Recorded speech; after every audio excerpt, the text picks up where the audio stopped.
Judeo-Christian civilization will only survive if we understand that the foundations of a country are what made it great.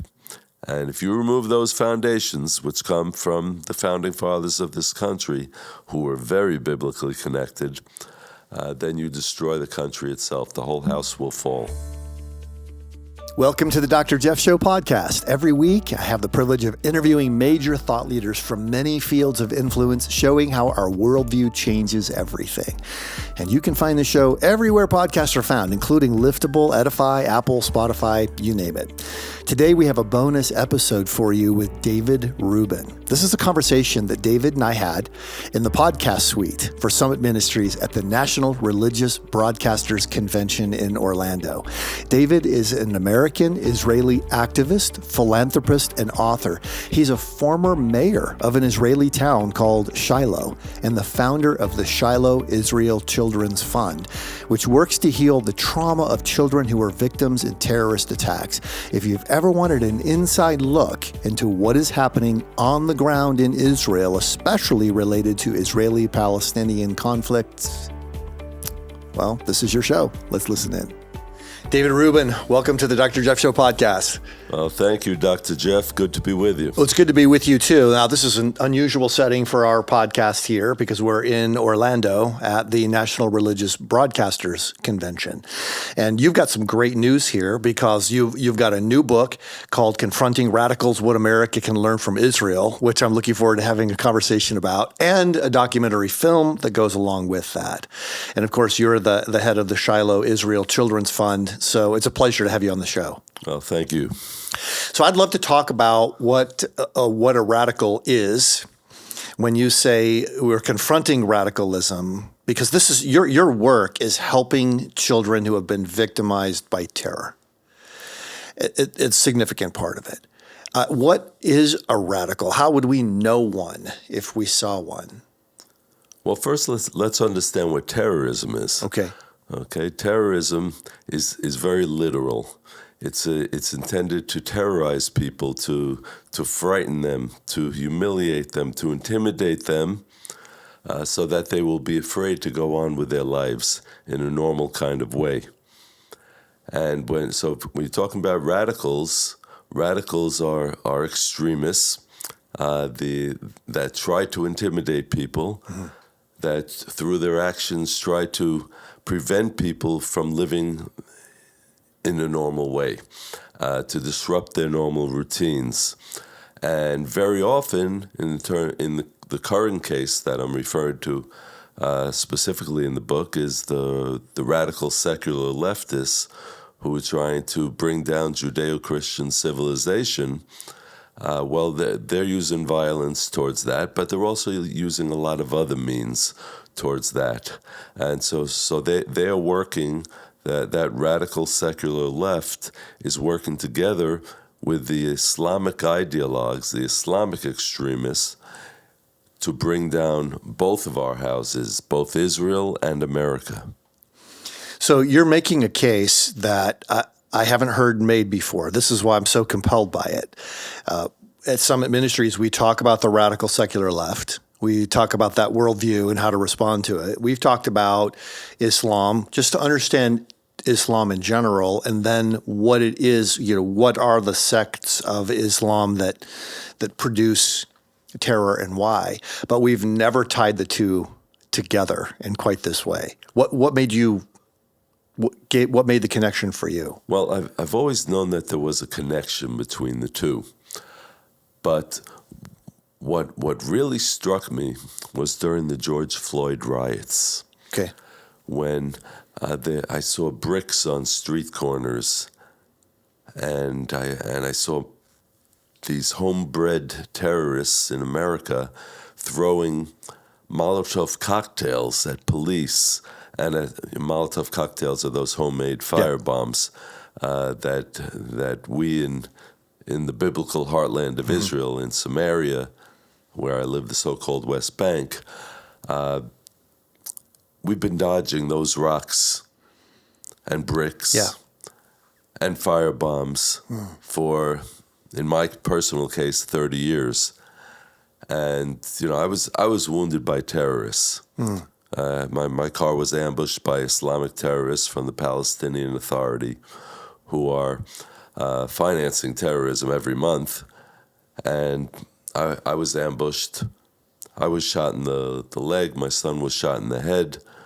And thank God the car eventually started. I was able to get away from the terrorists, get to the hospital. And actually the bullet that went in my son's neck missed his brainstem by 1 millimeter.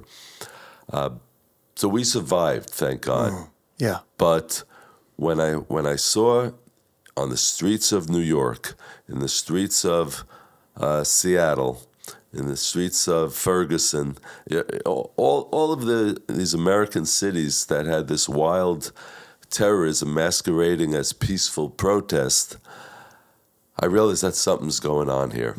There's similarity of tactics between the Palestinian terrorists and the radical left, and there is similarity of short-term goals, at least, maybe not long-term goals. There is similarity of short-term goals, and there is collusion between the two in terms of trying to create havoc, to create bedlam in the streets, in order to bring down the United States as a Judeo-Christian civilization. What would come after they bring it down? Then the two of them can battle it out. But that is the short-term goal of both of those radical movements. There's a lot more to talk about on this, and as our friends know who've been with the show for a while, the interviews we do at NRB are shorter because each person is moving from one thing to the next to make sure we can get as many opportunities as possible to get the word out. But give us what are some of the things that America should be doing at this point? People watching this show already understand these counterfeit worldviews and the danger they pose. But what can America learn from Israel in confronting them? Well, there are a lot of things. I'll just give you a few of the highlights.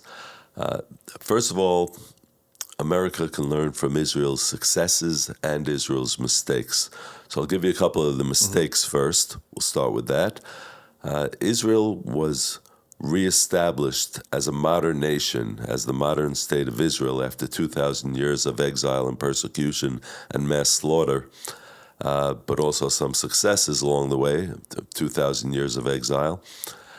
And we were reestablished as a state, as a modern state in 1948. It was established mainly by secular Zionists, people who were influenced from the Bolshevik Revolution in Russia and the Soviet Union. And they had this goal to create a socialist utopia in Israel.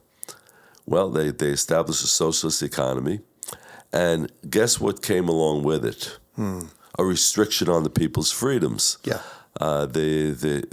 And that's a natural thing. It always comes with socialism or communism. But in socialism, they say it's not going to happen. Communism, they don't even make pretense to it. Right. But in socialism, they say democratic socialism, like Bernie Sanders or all the other radicals in the Democratic Party on the left. So this socialism restricted people's freedoms. We had, for 30 years, one television station in Israel. For 30 years, we had one labor union in Israel, and we had one health fund in Israel. And guess what?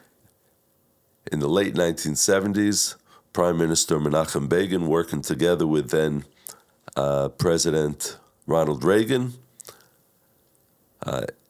did away with Israel's socialist system. They created a free market economy. Today, Israel has one of the world's best roaring free market economies. Yes. And guess what came along with that? We have multiple television stations, multiple radio networks, and several different health funds, several different labor unions. This is what happens when you bring freedom to people. Yeah. So there's that's growth, what we learned there's from competition. that mistake. Yeah. Then, of course, the Palestinian terrorists and their and the appeasement towards them that the Israeli government did by having the Oslo peace accords. And as a result of that, we had the worst waves of terrorism that Israel has ever experienced. The attack on me and my son was just one example of that. And we learned from that experience there's hardly any Jewish Israelis today who would support a Palestinian state in the heartland of Israel. Thank God for that. But we've also had some successes. We have the focus on the family, the emphasis on the traditional family in Israel is on the rise. People are having more children. People are turning to God more and more. Okay, just the opposite of the prevailing Western trend. And that's a good thing.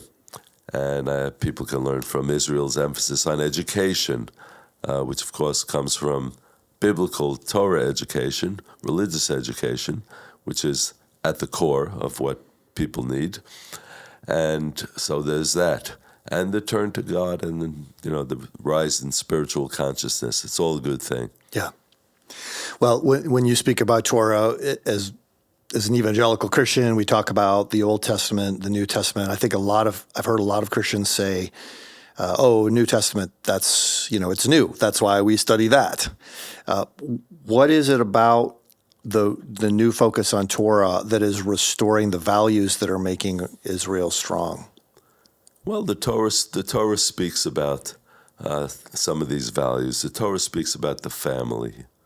We have the Sabbath, and I'm not saying Christians have to observe the Sabbath in the way Jews do, but there should be some time in the week when everyone in the family turns off cell phones, turns off the television, turns off the computers, and doesn't answer the house phone if there still is a house phone. And these things need to be done. And so we have these 24 hours when we just sit and we talk and we have a festive meal and we talk about values. We talk about lessons that can be learned from the Bible about how we can improve our lives. And we sing songs. It's a special time of family and friends get together. And it's like an island in time in our lives. So there are all these lessons that America can learn from Israel, and we can reverse the trends that have been created by the radical left in America and their Islamic cohorts. The trend towards gender confusion and towards all these horrible values that are destroying Western civilization.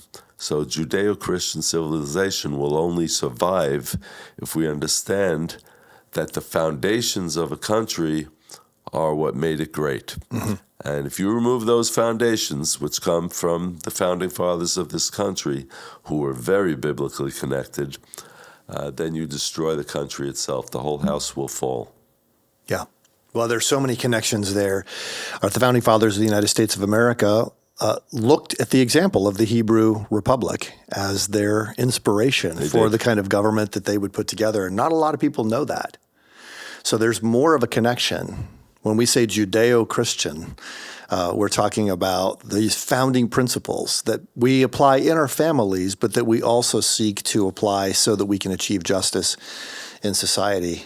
Yeah, and the grassroots is where it's going to happen. Okay. We have to understand that the radical left, for 60 years, they've been working at the grassroots to change the society. Mm-hmm. Well, they've succeeded, sadly. Yep. But no change is irreversible. It's an important principle from my book, Confronting Radicals, What America Can Learn from Israel. No change is irreversible. Conservatives have to get involved, get on those school boards, get involved in the media, and do whatever you can to gradually change the society. Yeah. Change doesn't happen overnight, but you got to get started. Yeah. Well, when you look at Israel, you see the incredible change. I was just there in December. I had not been there for 10 years. It's remarkable, the change that has taken place, that the freedom that has come there, the technological progress, so many different things that do show that you just because you're headed down this path does not mean it's too late to turn around and come back. It can be done, and we should be paying attention to how it happened in Israel. Now, it's not easy. You still have protests. You still have fights and all of these things. As I said, it's not an overnight process. Yeah. We still have a radical secular left in Israel that is working in cahoots with the Palestinians who are paying terrorists every month. And right. By the way, the terrorists that shot my son and me, there are three of them that are in jail, but their families are receiving monthly salaries from the Palestinian Authority. Not from Hamas, not from Hezbollah, not from Islamic Jihad. They're receiving it from the respectable Palestinian Authority that is honored in world capitals. Wow. So I think that all of these lessons need to be learned. We have to understand who we're dealing with as well. Yeah. Not appease them.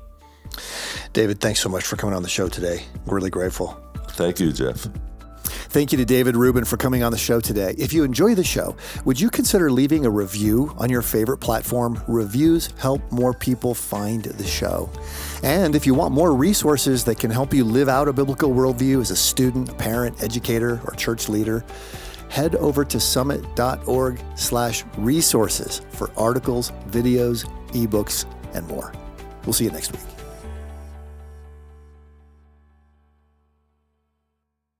Thank you for listening to today's episode. The Dr. Jeff Show podcast is a resource of Summit Ministries. Summit equips and supports the rising generation to embrace God's truth and champion a biblical worldview. If you want more resources that can help you live out a biblical worldview as a student or reach the next generation as an educator, church leader, or parent, head over to summit.org/resources to find out about the programs, the articles, the videos, the ebooks, and more that we offer. Also, if you're looking for more great podcasts that will build your faith and inspire you, our friends at Edify have what you need. You can find more podcasts, including the Dr. Jeff Show podcast, on the Edify app.